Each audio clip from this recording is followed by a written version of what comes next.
Hi guys, so today, well not just today, for the whole of the week, I'm going to dedicate exercises to the feet because the feet are the basis. They are the foundations which you're going to apply so much to on the top. Yeah, they've got to be strong, they've got to be really connected to the floor. You need to build really strong foundations. And from my own experience as a dancer, I remember when I learned about this in a very physical, like embodiment way, when I hurt my knee and I had to stop, and with my physiotherapist at the time, every day religiously we were doing feet exercises, and we were we were realigning my legs so that my knees were strengthened all around my kneecaps, but I had to start from the ground up. I had to reorganise almost the muscles in my feet and the strength in my feet and the way I was working in alignment to help strengthen my calves, to help strengthen my knees, to then help strengthen my thighs. It just went on and on. But after that process, when I got back in the studio and then I started developing more strength and doing class on point, I found my whole body really changed in terms of strength, agility, my confidence as well. So starting at the ground upwards is always such a great place to start.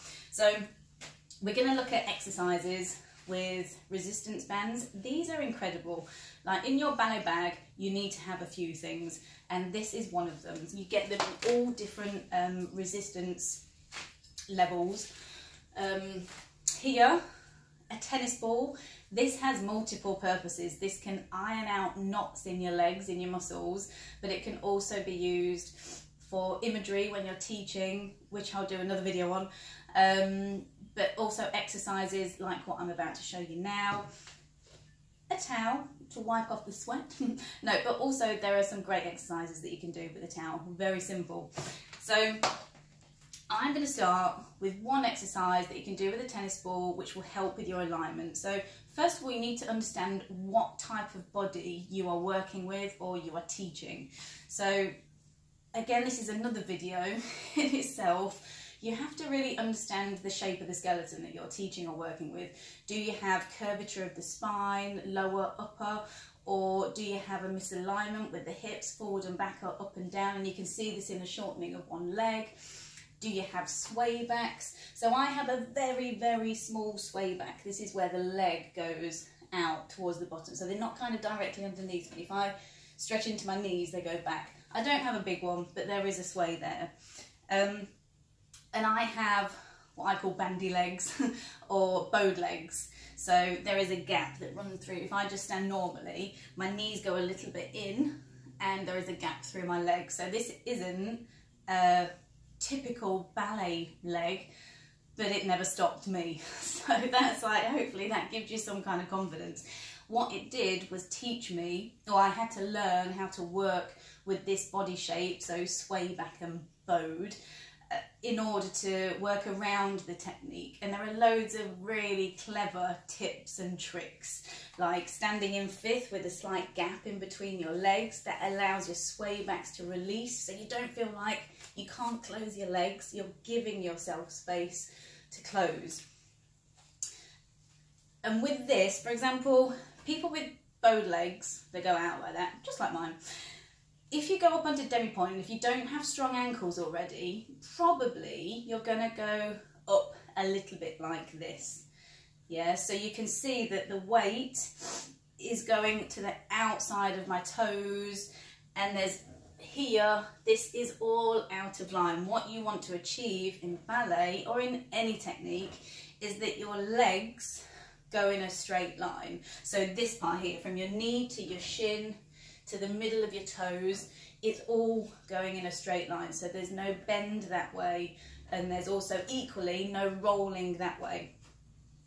Equally, if you have a pronation of the feet, so that means when you roll this way, also when you roll that way, what you're doing is compromising your knees. Yeah, so if you roll this way, as you can see, my knees are going in and my legs are bending. So I'm putting loads of loads of pressure on my knees, you know, and then when you start trying to turn out but you're rolling, everything, it's just like injury on top of injury. You're opening a can of worms. Equally, if you roll out, you're working your legs in the wrong way this way. Yeah, so what you want to do is just feel really strong on the floor, the weight between your big toe, your little toe and your heel, really strong in the floor. Imagine, use imagery like the roots of trees, like sinking into the floor, or your feet are growing wider, longer, so that you're covering as much floor in an evenly weight distributed way as you can. So what we're going to do is, with this little fella, you're going to place it in between your ankles, yeah? Just find a place where it fits in nicely. Pull up your legs so they're engaged. So what this also forces me to do is, if you can see my legs already, it makes me activate my turnout muscles.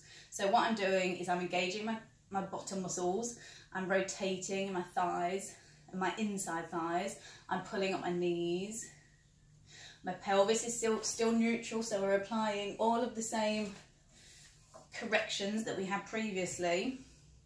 And what you're going to try and do is rise, yeah? So we're going to rise up nice and slowly, but we don't want the tennis ball to fall out of our heels.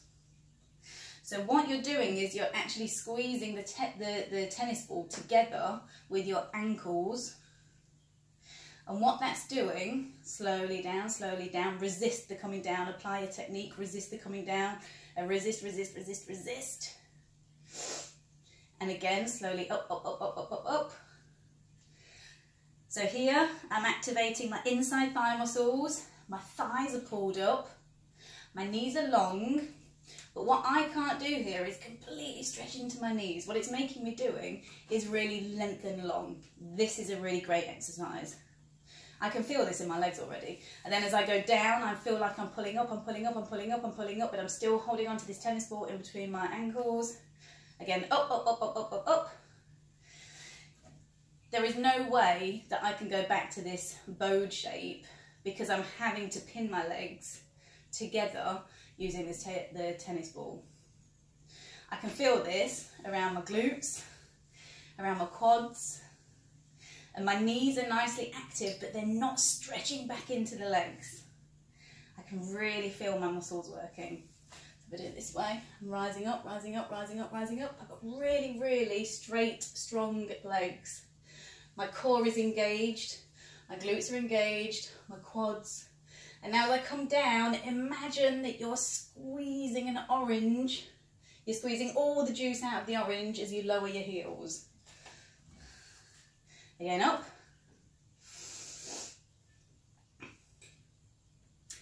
And resist.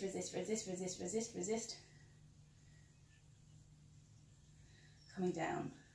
So I hope that's been helpful.